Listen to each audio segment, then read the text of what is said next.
ప్రార్థన. మమ్మల్ని మిక్కిలిగా ప్రేమిస్తున్న మా ప్రియ పరలోకపు తండ్రి, మహోన్నతుడా, సర్వోన్నతుడా, సర్వశక్తిమంతుడా, ఆలోచన చెప్పి నడిపిస్తున్న నజరేయుడైన యేసయ్య నీకు వందనములు ప్రభువా. అనుదినములాగే మరొక్క రోజులో మమ్మల్ని సజీవ లెక్కలో నిలిపి మొదటిగా మీకు ప్రార్థించుకోవడానికి మీరిచ్చిన మహాకృపను బట్టి వందనములు తండ్రి. అయా, పాపమును దాచిపెట్టువాడు వర్ధిల్లడు, దాన్ని ఒప్పుకొని విడిచిపెట్టువాడు కనికరమును పొందుతాడన్న రీతిలో ప్రభువా, ఎందరైతే గతంలో చేసిన పాపమును తండ్రి తలంచుకొని ఈ ప్రార్థనలో విడిచిపెడుతున్నారో ప్రభువా, అయా వారు పశ్చాత్తాపడుచున్నారో తండ్రి. అయా, ఆ యొక్క పాపముల వల్లే మా ప్రార్థనలకు జవాబు రాలేదని గ్రహించి ఉన్నారో తండ్రి. అయా, అటువంటి వారిని పరిశుద్ధపరచు ప్రభువా. అయా, నీవు పాపిని ప్రేమిస్తావు, కానీ పాపమును ఎంత మాత్రము నువ్వు ప్రేమించే దేవుడు కాదు తండ్రి. దాన్ని గ్రహించే ధన్యతను దయచే ప్రభువా.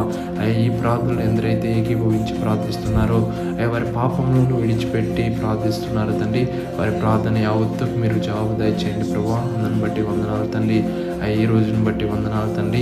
ఈ రోజులో ఎందరైతే రాకపోకలందు ఉంటున్నారో మీ తోడు, మీ మహాకృపను దయచే ప్రభువా. ఎందరైతే ఎగ్జామ్స్ రాయిపోచున్నారో తండ్రి, ప్రతి ఒక్కరిని మీరు జ్ఞాపకం చేసుకుని వారికి ఆలోచన దయచే ప్రభువా.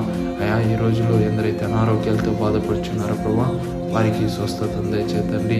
ఎందరైతే అప్పుల ఊబిలో ఊరుకొనిపోయి ఉంటున్నారో లేవనెత్తగల నిజమైన దేవుడు నీవేని ప్రార్థిస్తూ నజరేయుడిని యేసయ్య పరిశుద్ధమైన నామం పేరట అడిగి ప్రార్థించి వేడుకుంటున్నాం మా పరమ తండ్రి. ఆమేన్.